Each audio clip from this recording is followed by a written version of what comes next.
Assalamualaikum dan salam sejahtera. Salam Malaysia Madani. Bersama saya Karen Izara melaporkan dari SK Selain Utama sempena program Hari Sukan Negara Peringkat Sekolah tahun 2025. Ayo kita bersiaran langsung bersama wartawan cilik seutama Iman dan Izara Sofia. Assalamualaikum dan salam sejahtera. Saya Izara Sofia dan saya Rajin Iman Kalisa, wartawan cilik dari Sekolah Kebangsaan Selayar Utama. SK Selayar Utama pada hari ini telah menjalankan Hari Sukan Negara pada peringkat sekolah dengan penuh semangat dan keceriaan. Hari Sukan Negara disambut pada bulan Oktober pada setiap tahun dengan tujuan menggalakkan rakyat Malaysia mengamalkan gaya hidup sihat melalui aktiviti sukan dan kecergasan. Tema tahun ini ialah Malaysia Cergas, Rakyat Sejahtera. Di sekolah kita ada pelbagai aktiviti menarik telah diadakan untuk memeriahkan sambutan ini.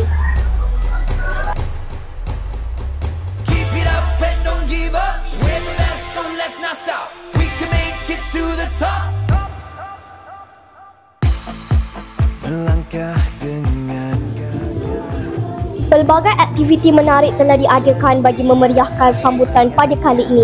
Antara acara utama ialah Merentas Desa yang Fun Walk Madani yang melibatkan penyertaan murid, guru serta ibu bapa.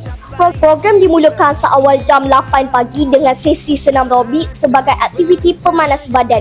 Selepas itu, peserta Merentas Desa dilepaskan mengikut kategori masing-masing diiringi sorakan semangat daripada warga sekolah. Manakala peserta Fun Walk Madani pula berjalan santai sambil menikmati suasana yang ceria dan penuh semangat kesukanan.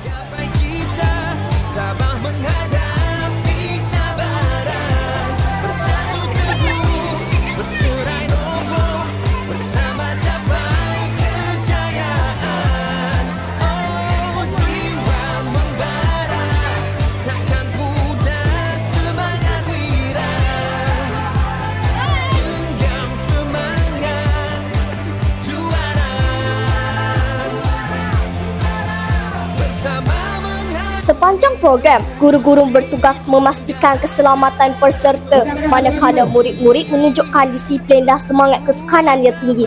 Kemeriahan jelas terpancar di wajah semua peserta yang gembira dapat turut serta dalam aktiviti sihat ini.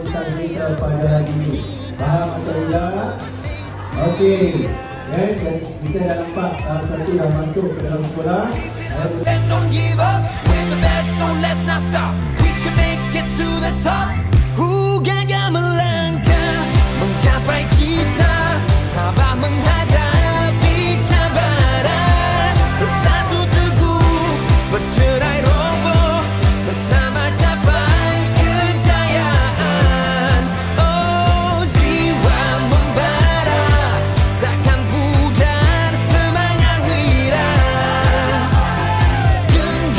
Hari Sukan Negara bukanlah hanya satu diadah tetapi juga wadah untuk memupuk semangat bersatu padu, berdisiplin dan selamat sejahtera dalam kalangan warga sekolah serta ibu bapa.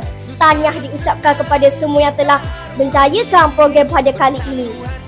Sekian sahaja dari saya, Karen Izara melaporkan berita SK Selain Utama 2025. Majulah sukan untuk negara.